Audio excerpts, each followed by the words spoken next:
الحمدللہ رب العالمین والصلاة والسلام علی اشرف الانبیاء والمرسلین وعلی آلہ وصحبہ اجمعین ومن تبعہم بإحسان الی یوم الدین، اما بعد۔ محترم ناظرین، آج بتاریخ 28 مارچ 2020 میں آپ کے سامنے علم میراث کے متعلق درس شروع کرنے جا رہا ہوں۔ حقیقت میں یہ درس ہماری کتاب وراثت کے احکام و مسائل اور اسی طرح مختصر علم میراث کا ایک فولڈر ہے، اسی کی وضاحت میں آپ کے سامنے کرنے جا رہا ہوں۔ امید کہ آپ لوگ بغور سماعت فرمائیں گے۔ محترم ناظرین، یہ علم میراث جس کو انگریزی میں انہیریٹنس کہتے ہیں، اس کے متعلق ہر مدرسے میں اس کی تعلیم ہوتی ہے۔ طلبہ و طالبات اس علم کو اور اس فن کو پڑھتے ہیں۔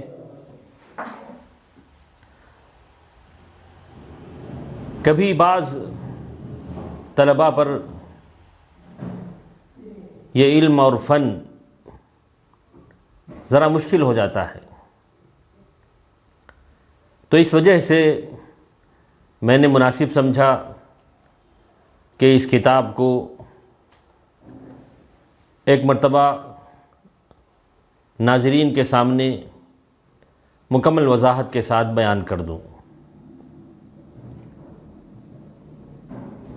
ناظرین، یہ کتاب دو اہم مباحث پر مشتمل ہے۔ دو اہم موضوعات پر مشتمل ہے۔ سب سے پہلا موضوع ہے فقہ میراث۔ فقہ میراث سے مراد میراث کے متعلق جو بنیادی باتیں ہیں وہ انشاءاللہ ذکر کی جائیں گی۔ اس کا دوسرا موضوع، دوسرا پارٹ ہے تطبیق میراث، یعنی وارثین کے درمیان جو حصے بانٹے جاتے ہیں اس کا طریقہ کار کیا ہوگا، اس کو حساب اور میتھمیٹک کے ذریعے کیسے حل کیا جاتا ہے۔ تو آئیے میں پہلا موضوع اور پہلا پارٹ شروع کرنے جا رہا ہوں، انہیریٹنس اور علم میراث کے متعلق۔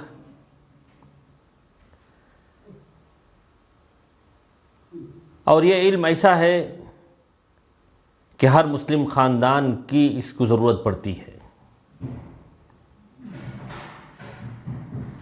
کیونکہ اس کا تعلق ایک انسان کے مرنے کے بعد اس کا چھوڑا ہوا جو ترکہ رہتا ہے اور اس کے چھوڑے ہوئے جو وارثین ہوتے ہیں اسی کے متعلق ہے۔ اور ظاہر بات ہے کہ ہر مسلم خاندان کا اس علم سے اور اس فن سے تعلق ہے۔ تو میں آپ کے سامنے فقہ میراث جو فرسٹ پارٹ ہے اس کے متعلق اس میں 17 بنیادی باتیں ذکر کرنے جا رہا ہوں۔ تو سب سے پہلی بات ہے اس میں کہ علم میراث کس کو کہتے ہیں۔ دیکھیے، علم میراث جس کو ہم وراثت کے احکام و مسائل بھی کہتے ہیں اور اس کو علم الفرائض بھی کہتے ہیں، اس سے مراد فقہ اسلامی اور ریاضی کے وہ اصول جاننا جن کے ذریعے ترکے میں وارثوں کے حصے معلوم کیے جائیں۔ اس تعریف میں دونوں باتوں کا ذکر ہے۔ پہلی بات تو یہ کہ اسلامی فقہ میں اس کی کیا کیا بنیادیں اور کیا کیا اصول ہیں، کہ ترکہ کس کو کہتے ہیں، وارثین کون کون ہوتے ہیں، ان کے حصے کیا کیا ہیں، اور اسی طرح ریاضی اور حساب اور میتھمیٹکس کے کیا اصول ہیں جن کا تعلق اس علم سے ہے۔ تو دونوں باتیں اس علم میراث کی تعریف میں ذکر کر دی گئی ہیں۔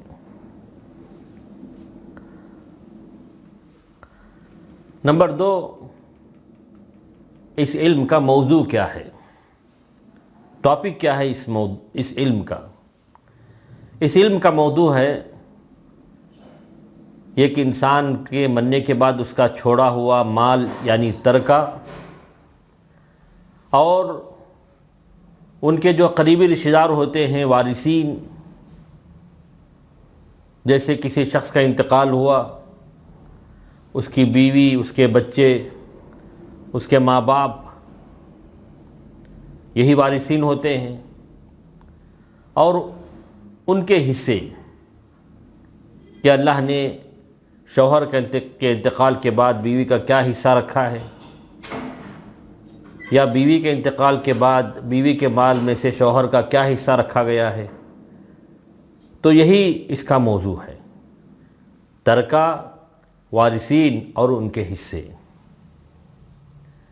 نمبر 3، اس علم کو حاصل کرنے کا مقصد کیا ہے۔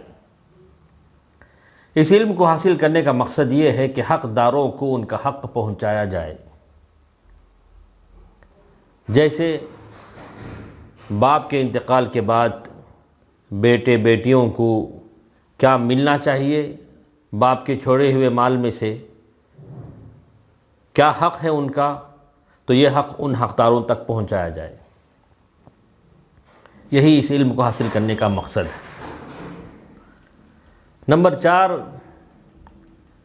اس علم کے مصادر اور مراجع کیا ہیں، یہ علم ہم کو کہاں سے ملتا ہے۔ تو یہ علم قرآن کریم سے ہم کو ملتا ہے، احادیث مبارکہ سے ملتا ہے، اور بعض مسائل ہیں جو اجماع امت سے ثابت ہیں۔ تو یہی اس علم کے مصادر و مراجع ہیں۔ نمبر 5، اس علم کو حاصل کرنے کا حکم کیا ہے۔ کیا نماز کے مسائل کی طرح اس علم کا حاصل کرنا ہر مسلمان پر واجب ہے؟ جی نہیں، اس علم کا حاصل کرنا فرض کفایہ ہے۔ یعنی معاشرے میں کچھ لوگ اگر اس علم کو حاصل کر لیتے ہیں اور اس میں مہارت حاصل کر لیتے ہیں تو کافی ہے، دوسرے لوگوں کو چاہیے کہ وہ ان لوگوں سے مسائل معلوم کر لیں۔ ہر شخص کا اس علم کو حاصل کرنا، اس میں مہارت حاصل کرنا یہ ضروری نہیں ہے۔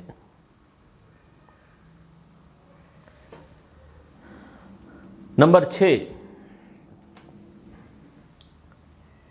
وراثت کے ارکان کون کون ہیں۔ یعنی نماز کے ارکان آپ نے سنا ہوگا کہ نماز میں ارکان ہیں، کہ ان ارکان کی ادائیگی کے بغیر نماز نہیں ہوتی، جیسے نماز کے 14 ارکان ہیں۔ اسی طرح روزے کے ارکان ہم نے پڑھا کہ ان ارکان کے بغیر روزہ نہیں ہوتے۔ تو اصل بنیادیں جس پر وہ عبادت رکتی ہے اس کو کہتے ہیں رکن۔ تو اسی طرح وراثت کے بھی ارکان موجود ہیں، اگر ان میں سے ایک بھی نہ ہو تو وراثت ثابت نہیں ہوگی۔ پہلا رکن ہے مورث، یعنی مرنے والا۔ جب تک کوئی آدمی زندہ رہے اس کا مال تقسیم نہیں ہو سکتا، جب وہ مر جائے گا تب اس کا مال تقسیم ہوتا ہے۔ تو پہلا رکن ہے مورث، مرنے والا، یا کبھی کبھار ایسا بھی ہوتا ہے کہ ایک شخص گھر سے باہر چلا گیا، کہاں ہے پتہ نہیں ہے، سال 2 سال 5 10 سال ہو گئے، وہ آدمی ملا ہی نہیں۔ بعد میں فیصلہ کیا گیا کہ یہ سمجھو کہ وہ آدمی مر چکا ہے، تو اس کو کہتے ہیں مسنگ، یعنی گمشدہ، مفقود کہتے ہیں۔ تو یہ بھی مرنے والے کے حکم میں ہوتا ہے۔ دوسرا رکن ہے وارث، یعنی ایک آدمی انتقال ہوا تو اس کے انتقال ہوتے وقت کون کون لوگ اس کے وارثین میں سے زندہ ہیں۔ جیسے باپ کا انتقال ہوا تو باپ کے انتقال کے وقت اس کے 4 بیٹے 4 بیٹیاں زندہ تھیں۔ یہ ایک بیٹے کا انتقال باپ کی زندگی میں ہو گیا، تو جو باپ کی زندگی میں وفات پا گیا وہ اس میں نہیں آتا ہے۔ تو مورث یعنی مرتے وقت جو لوگ زندہ تھے وہی ان میں شمار ہوتے ہیں۔ اور تیسرا رکن ہے ترکہ یعنی ارث، یعنی مرنے والا جو مال چھوڑ جاتا ہے، جو جائیدادیں چھوڑ جاتا ہے، جو پراپرٹیز چھوڑ جاتا ہے، جو حقوق چھوڑ جاتا ہے، اس کو کہتے ہیں ارث، ترکہ۔ تو گویا ارکان وراثت کل 3 ہوئے۔ نمبر 1 مورث یعنی میت، نمبر 2 وارث، اور نمبر 3 ارث یعنی ترکہ۔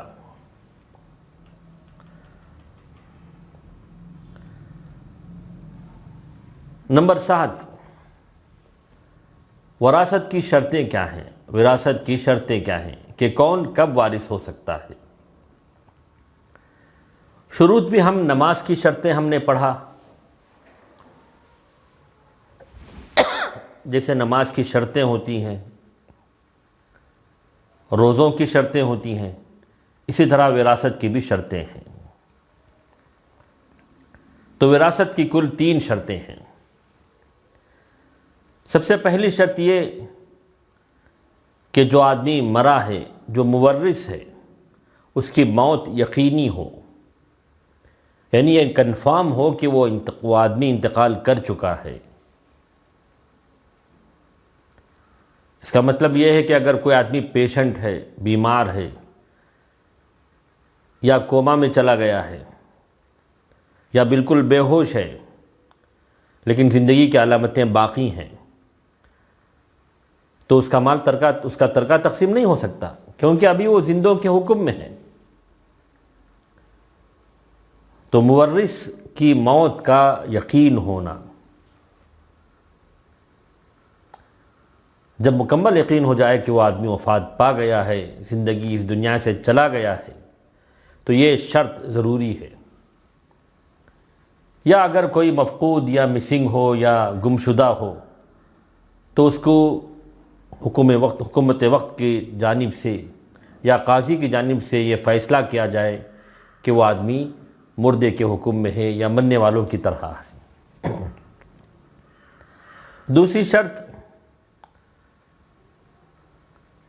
مورث کی موت کے وقت وارث بھی باحیات ہو، یعنی جب وہ آدمی انتقال ہو رہا تھا تو اس کے جو وارثین ہیں وہ بھی باحیات ہوں، وہ بھی زندگی گزار رہے ہوں۔ تو اس کا مطلب یہ کہ اس کی موت کے وقت جو وارثین پہلے وفات پا چکے وہ وارث نہیں ہو سکتے۔ تو دوسری شرط یہ کہ وارثین زندہ ہوں یا زندہ شمار ہو۔ جیسے ایک شخص کا انتقال ہوا، اس کی بیوی پریگننٹ ہے، حاملہ ہے، تو حمل میں پلنے والا بچہ بھی وارث ہو سکتا ہے، گرچہ وہ ابھی دنیا میں نہیں آیا، لیکن وہ زندوں کے حکم میں ہوتا ہے، تو وہ بھی وارث ہے۔ اور نمبر 3 وراثت کی تیسری شرط یہ ہے کہ وراثت کے اسباب پائے جائیں کہ کون کس سبب سے ایک دوسرے کا وارث ہو سکتا ہے. یہ اسباب پائے جائیں تبھی ایک شخص دوسرے شخص کا وارث ہو سکتا ہے. تو خلاصہ کلام یہ کہ وراثت کی کل 3 شرطیں ہیں. مورث کی موت کا یقین ہونا، اور نمبر 2 وارث کا باحیات ہونا، اور نمبر 3 اسباب وراثت کا پایا جانا. نمبر 8، ابھی ہم نے پڑھا کہ وراثت کی کل 3 شرطیں ہیں، اور تیسری شرط پہ ہم نے یہ پڑھا کہ اسباب وراثت کا پایا جانا ضروری ہے. تو اسباب وراثت کیا ہیں کہ کس سبب سے ایک آدمی دوسرے آدمی کا وارث بنتا ہے. تو وراثت کے اسباب بھی کل 3 ہیں. ان میں سے کوئی ایک سبب بھی پایا جائے تو ایک انسان دوسرے انسان کا وارث ہو سکتا ہے. سب سے پہلا سبب ہے نسبی رشتے، جس کو ہم خونی رشتے کہتے ہیں. جیسے ایک شخص کے بیٹے بیٹیاں، ان کے ماں باپ، بننے والے کے بھائی بہنیں، ان کو ہم رشتہ دار کہتے ہیں. تو یہی لوگ وارث بنتے ہیں. تو یہ نسبی رشتے کل 3 قسم کے ہیں. نمبر 1 فروع المیت کہتے ہیں، یعنی میت کی اولاد، جیسے بیٹے ہوں، بیٹیاں ہوں، پوتے ہوں، پوتیاں ہوں. یہ لوگ میت کی اولاد شمار ہوتے ہیں. نواسے نواسیاں، یہ لوگ وارث نہیں ہوتے ہیں. اسی طرح پوتیوں کی اولاد بھی وارث نہیں ہوتی ہیں. وارث ہونے والے مرنے والے کے بیٹے بیٹیاں، پوتے پوتیاں یا پڑ پوتے، یہ وارث ہوتے ہیں. اور نمبر 2 اصول المیت کہتے ہیں. اصول المیت سے مراد مرنے والے کے باپ، ان کی ماں، دادا، پردادا، نانی، دادی، یہ لوگ ہوتے ہیں. یعنی اصول، مرنے والے کے ماں باپ آتے ہیں، باپ دادا آتے ہیں، نانا نانی. نانا تو اس میں شریک وارث نہیں ہوتے ہیں، نانی ہوتی ہے، دادی وارث ہوتی ہے. ان کو کہتے ہیں اصول المیت. اور نمبر 3 ہے اطراف المیت. اطراف المیت کے معنی مرنے والے کے بھائی بہنیں. بھائی بہنیں بھی 3 قسم کے ہوتے ہیں. ایک تو سگے بھائی ہوتے ہیں. سگے بھائی کا مطلب ماں باپ دونوں کے ایک ہی ہوتے ہیں. جیسے ہمارے معاشرے میں عام طور پر ہے کہ ہم ان کو سگے بھائی کہتے ہیں کہ ہمارے ماں باپ بھی ان کے ماں باپ دونوں کے ایک ہی ہے. اور دوسرے ہوتے ہیں باپ شریک بھائی، جس کو اللاتی بھائی بہن کہتے ہیں، باپ شریک بھائی بہن کہتے ہیں. جیسے والد صاحب نے دوسری شادی کر لی ہو، ان سے بھی اولاد ہیں، تو وہ بھی ہمارے بھائی بہنیں ہوتے ہیں. لیکن باپ ایک ہوتا ہے، ماں مختلف ہوتی ہے. اور تیسرے ماں شریک بھائی بہنیں، یعنی اخیافی بھائی بہنیں. جیسے باپ کا انتقال ہو گیا، ماں سے کسی دوسرے مرد نے شادی کی، ان سے بھی اولاد ہوئی. تو ماں ایک ہے، لیکن ایک ماں کے 2 شوہروں کی اولاد ہیں. پہلے شوہر کی بھی اولاد ہیں، دوسرے شوہر کی بھی اولاد ہے. تو یہ دونوں یہ سب آپس میں بھائی بہنیں ہوتے ہیں، لیکن سگے نہیں ہوتے ہیں. ماں ایک ہوتی ہے، باپ مختلف ہوتے ہیں. ان کو کہتے ہیں ماں شریک بھائی بہنیں یا اخیافی بھائی بہنیں. تو اطراف المیت میں مرنے والے کے سگے بھائی بہنیں، باپ شریک بھائی بہنیں، ماں شریک بھائی بہنیں آتے ہیں۔ اسی طرح چچا بھی ہوتے ہیں، اس میں سگے چچا بھی اس میں آتے ہیں، اور اسی طرح باپ شریک چچا بھی ہوتے ہیں، ماں شریک چچا بھی ہوتے ہیں۔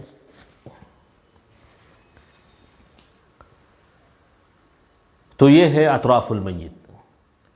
تو نسبی رشتے، خونی رشتے میں 3 افراد ہوتے ہیں، 3 قسم کے لوگ: فروع المیت، اصول المیت، اور اطراف المیت۔ اور دوسرا سبب ہے نکاح، یعنی عورت کے ساتھ شرعی نکاح ہو، گرچہ ابھی رخصتی اور خلوت بھی نہ ہوئی ہو، تو ایسی صورت میں شوہر بیوی کے مرنے پر اس کے مال کا وارث ہوتا ہے، اور بیوی شوہر کے وفات پر اس کے مال کے وارث ہوتی ہے۔ یعنی دونوں آپس میں اجنبی ہوتے ہیں نکاح سے پہلے، تو نکاح ان دونوں کو ایک ساتھ جوڑ دیتا ہے۔ تو لہٰذا میاں بیوی میں سے کوئی وفات پا جائے تو ایک دوسرے کے وارث ہوتے ہیں، سبب یہی نکاح ہے۔ اسی طرح اگر میاں بیوی کے درمیان طلاق ہو جائے،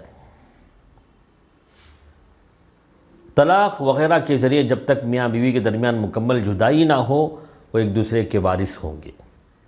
یعنی طلاق واقع ہو گئی، اگر دونوں ایک دوسرے سے جدا ہو گئے، خلا لے لی عورت نے، دونوں ایک دوسرے سے جدا ہو گئے، تو یہ ایک دوسرے کی وفات پر تقسیم میں میراث نہیں ہوگی۔ ہاں البتہ شوہر نے بیوی کو طلاق دیا ہو اور بیوی عدت گزار رہی ہو، اس عدت کے دوران اگر شوہر کی وفات ہو جائے تو شوہر کے مال میں سے عدت گزارنے والی عورت کو ترکہ ملے گا، یا اگر عورت کا انتقال ہو جائے عدت کے دوران تو اس کے مال میں سے شوہر کو ترکہ ملے گا، کیونکہ ابھی رشتہ ازدواج، نکاح کا رشتہ ابھی ختم نہیں ہوا ہے۔ تو اسباب وراثت کل 3 ہیں: نسبی رشتہ، نکاح اور ولا۔ نمبر 3 ولا۔ ولا کے تعلق سے بات یہ ہے کہ شروع اسلام میں غلاموں اور لونڈیوں کا سلسلہ جاری تھا کہ لوگوں کے پاس غلام اور لونڈیاں ہوتی تھیں۔ تو اگر کوئی انسان کسی غلام کو آزاد کرے، کسی لونڈی کو آزاد کرے، اور آزاد کردہ غلام یا لونڈی وفات پا جائے، وہ مر جائے، اور اس کے کوئی قریبی رشتہ دار نہ ہوں، تو آخر کار یہ ترکہ آزاد کرنے والے کو ملتا ہے، جیسا کہ نبی کریم صلی اللہ علیہ وسلم نے ارشاد فرمایا: انما الولاء لمن اعتق، کہ آزاد کرنے والے ہی کو وراثت کا حق ملتا ہے۔ تو وراثت کا حق سے مراد کوئی آقا اپنے غلام یا لونڈی کو آزاد کرے اور اس غلام اور لونڈی کا انتقال ہو جائے اور اس کے کوئی قریبی رشتہ دار نہ ہو، تو آخر کار مال آزاد کرنے والے مرد کو یا آزاد کرنے والی عورت کو ملے گا۔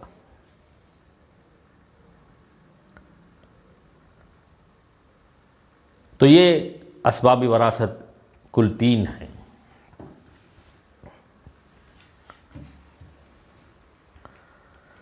نمبر 3 ولا کے بعد 9واں مبحث اور نمبر 9 آپ کے سامنے ذکر کروں گا انشاءاللہ۔ آئندہ مجلس میں آپ کے سامنے تمام تفصیلات ذکر کروں گا۔ اللہ تعالیٰ سے دعا ہے کہ اللہ تعالیٰ ہم کو اس فن کو سیکھنے، اس علم کو سیکھنے اور سمجھنے اور اس پر عمل کرنے کی توفیق نصیب کرے۔ وآخر دعوانا الحمدللہ رب العالمین، وصلی اللہ علی نبینا محمد۔